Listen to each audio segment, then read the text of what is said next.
Last time I did 5 evil Supermen, I said Superman needs no introduction. And then I went on to run down the history of Superman for 2 minutes. You can check that video out, link in the upper right hand corner, but this time, let's just jump in.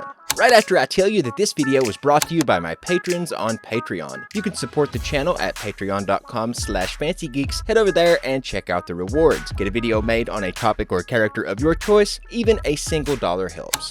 And now, here are 5 more alternate versions of Superman you wouldn't want to meet in a dark alley. Unless you're into that sort of thing. No judgment. Number 5. Rebirth Lex Luthor. So, yesterday's YouTube short was a rundown of DC Rebirth, and that was no coincidence. You can watch it now if you missed it, again, card in the upper right hand corner, but we're talking about the same Prime Earth. Now, we're going to gloss over a lot of this one because I really want you to read it, but there are multiple Supermen in this continuity, including a Superman who dies, a pre-Flashpoint Superman who landed here after the events of Convergence, along with his son John, who he is training to be Superboy, and his wife Lois. There's also an unexplained Clark Kent, and finally, Rebirth's version of Lex Luthor, among others, frankly. Alright, so Lex comes back from Apocalypse. That's where he was, don't worry about it. And finds Superman dead, so he buys the Daily Planet to get access to Superman's cape, as you do. He slaps the Superman crest onto his supersuit and takes up the mantle of Superman. Pre-Flashpoint Superman goes public. He has an immediate mistrust of Lex and his motives due to dealing with Luthor in his timeline. However, when Godslayer and Zed show up to punish Luthor for crimes he will commit in the future as the heir to Darkseid's throne on Apocalypse, Superman rescues him, and they work together to get back to Earth. Superman still distrusts him though, but will not allow him to be punished for things he has yet to do, and even argues that the interference of Godslayer and Zed may have very well changed Lex's future, and I'm going to stop right there because you guys really need to read this one. Lex and Supes have a lot of trust issues, and Lex eventually rips the Superman shield off his chest and operates as an independent hero, but you know comics, eventually a new story by a different writer comes along, and Lex ends up the leader of the Legion of Doom. So he wasn't evil while he was Superman, but I couldn't resist adding him to the list at number 5 so that people can drop into the comments section without watching the video and tell me how wrong I am. It's a trap! Number 4. Brutaal. So Earth 2 is a universe where the 8 Wonders of the World, an alternate version of the Justice League, went to war with Steppenwolf and his parademons. Brutaal was the leader of Darkseid's Hunger Dogs and defeated the New Wonders of the World, a superhero group that formed about 5 years after the war with Apocalypse, but let's back up for a second. So, Deron is a small European monarchy on Earth 2. The country aligned itself with Steppenwolf, military general, part of Darkseid's elite, and all-around bad mother box. Now, when Deron leader King Merove tried to double-cross his new ally, he was killed. So the New World Army launches an invasion of Deron, but before it can begin, Dr. Fate, Flash, and Green Lantern launch an attack in an attempt to soften up the country for the invasion, and perhaps influence the world's opinion on masked heroes using Alan Scott's global broadcasting network to spin the news. They hope they might even defeat Steppenwolf ahead of the invasion for maximum effect. Steppenwolf sends the Hunger Dogs to battle them. He actually says release the hounds, which I love so much. And after fighting only one outlying defense convoy, the heroes are about to engage a second wave when the Sandmen, Atom, and Red Arrow show up, leading a stealthy advance ahead of the invasion. They wipe out the second wave and turn their weapons on the unexpected heroes, creating a standoff. Sandman asks what the hell they think they're doing there, and just as the two groups come to an agreement on how to move forward, the Hunger Dogs show up and attack both the World Army's Wonders and the other 3 heroes. The battle is short and hectic. Unfortunately, it's also the defeat I mentioned earlier. That one guy from the Venture Brothers and Weird Skull Lady pull off a decisive victory, but they don't finish them, leaving Flash to later wonder why they're still alive. Spoiler, it's because Brutaal thinks that they'll be useful to Darkseid, and dude from the Venture Brothers has mind control. Meanwhile, just 1 hour into the invasion, it's clear the World Army has lost. More than that, they are eviscerated. The New Wonders are eventually healed by Dr. Fate and assist in evacuating the remaining New World Army soldiers, except for one, Green Lantern, who goes straight for Steppenwolf. His attack barely gets underway when Brutaal flies in and attacks him. Atom tries to help, but is quickly knocked out, and Green Lantern is beaten by both Steppenwolf and Brutaal until he stops moving. That's when Steppenwolf sees a reporter and camera crew. He begins a speech. He orders the people of Earth to surrender or die. He further declares that the last time he went to war with the Earth, it was for Darkseid. This time, it was for him. And that's when Brutaal literally splits him in half mid-sentence. The death of an immortal is so powerful that it leaves a huge scar across the planet and splits an entire continent, killing millions. He removes his armor, revealing himself to be Superman, and makes his intentions clear. Hail Darkseid. Little on the nose. The remaining Wonders and the rest of the World Army retreat, but Brutaal comes after them, leading Dr. Fate to try and stop the mystery Superman with magic, one of his known weaknesses. But Brutaal can hear everything they're saying with his super hearing and is outside waiting for Fate. He hits him into the ground, leaving a small crater, and stomps his helmet so hard it cracks. He's only saved when the Flash runs in and grabs him, running him to safety. Skipping ahead a bit, Batman breaks into the facility as it's being demolished by Brutaal and rescues Val-Zod, among others, all stored in cryopods. He also shoots the Joker in the head, so yeah, different Batman. Val-Zod is Kryptonian, so I'm sure you can see where this is going. There's a lot going on toward the end, and you should read it for yourself, but Brutaal's aim is to transport the whole Earth across space with a giant boom tube to become the new apocalypse. Val-Zod rips off his hoodie, revealing the crest of the House of El, explaining that Kal-El's parents took him in as a child. Meanwhile, a newly revived Green Lantern rescues the Flash from Brutaal's stronghold, and in a spur-of-the-moment idea, leads a large portion of the Apocalypse forces, including Weird Skull Lady, into an attack from Aquawoman, though she does not care for that name. Flash then runs with Weird Skull Lady so fast that she disappears, apparently pushing her into infinity. During a weird hostage pretend dinner with Superman's parents and Lois Lane, who is Red Tornado in this universe, Brutaal kills Paul Kent when he says, "Screw Darkseid." A mind-controlled Sloan and company finish the apparatus needed to transport Earth to its new location, and everyone converges on CERN, where the apparatus has been built from the Super Collider, except Green Lantern, who goes into space and uses his ring to hold the planet in place and buy time. Batman and company make a hole in a sea of parademons for the Flash, who carries Aquawoman through. She manipulates the water in Bedlam, the guy from the Venture Brothers' head, giving him a stroke.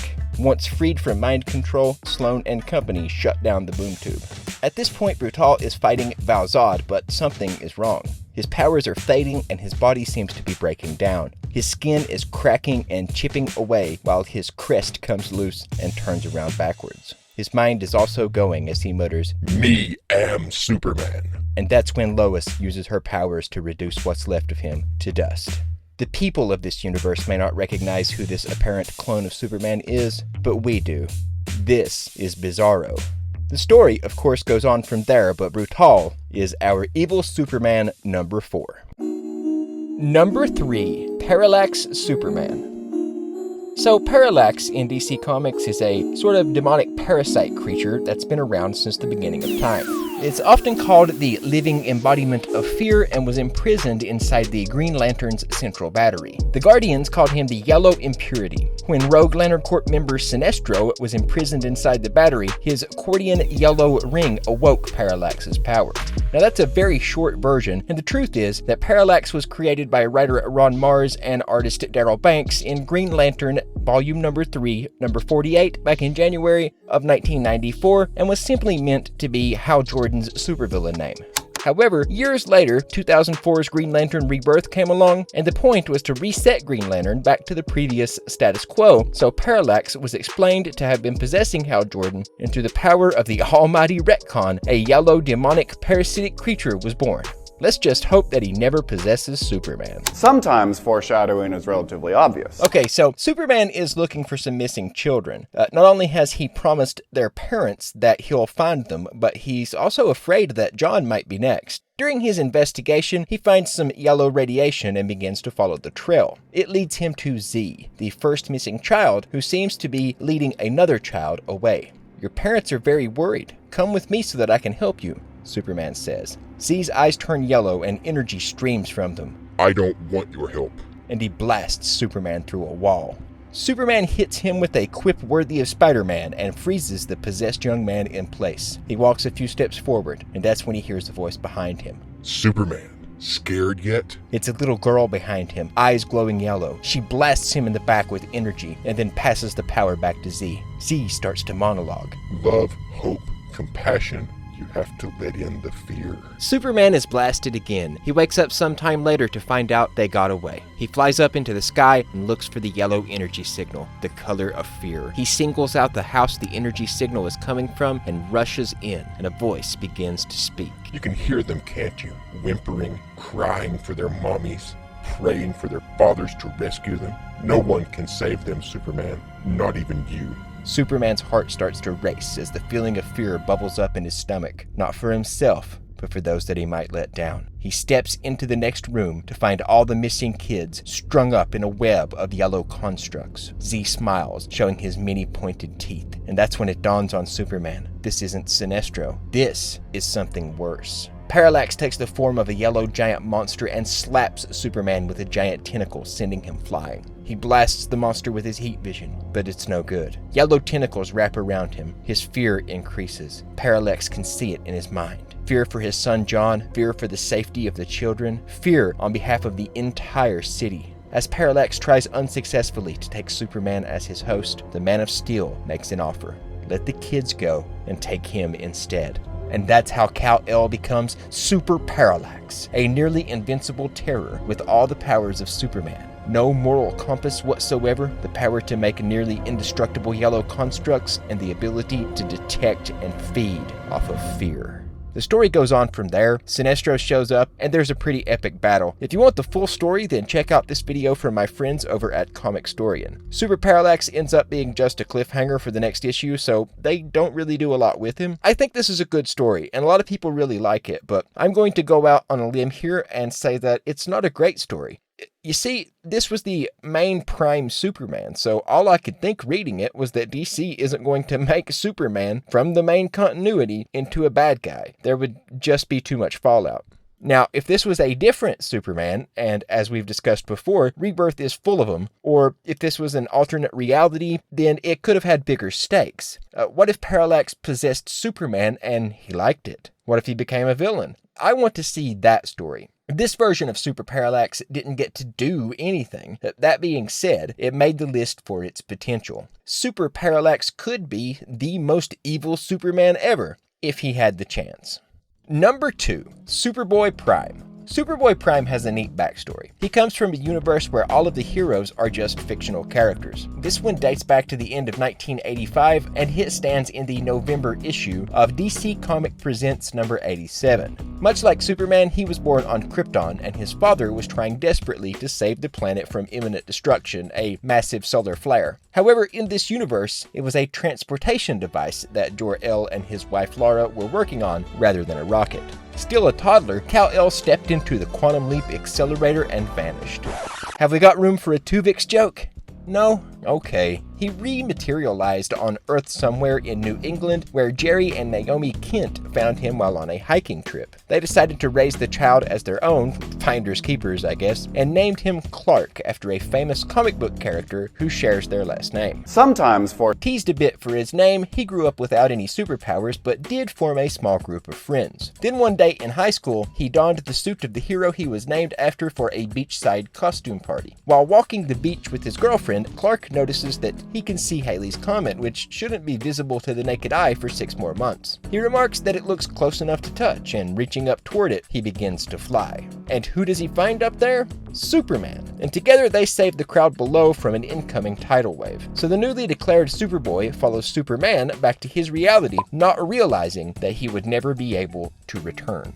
Much of what happens next is way too complicated to explain here, but after the events of Crisis on Infinite Earths, his home universe was gone, and he was trapped in a paradise dimension with Superman from Earth 2, as well as Alexander Luthor Jr. of Earth 3. From there, they watched the history of the new universe unfold. As time goes on, he becomes homesick and angry, and Luthor manipulates him into trying to bring about a perfect Earth. We're going to have to leave it there, but your boy goes power mad and becomes a murderous villain. He's involved in Infinite Crisis, Sinestro Corps War, where he first takes on the name Superman Prime, Countdown to Final Crisis, Legion of Three Worlds, Blackest Night, Rebirth, and Death Metal, and I think he murders people in all of them. Interestingly, in Final Crisis, Legion of Three Worlds, he's returned to Earth Prime, but everyone has read about him in comic books and knows he's a villain, and even his family is now afraid of him. And that brings us to our number 1 spot. Number 1, Dark Multiverse Superman.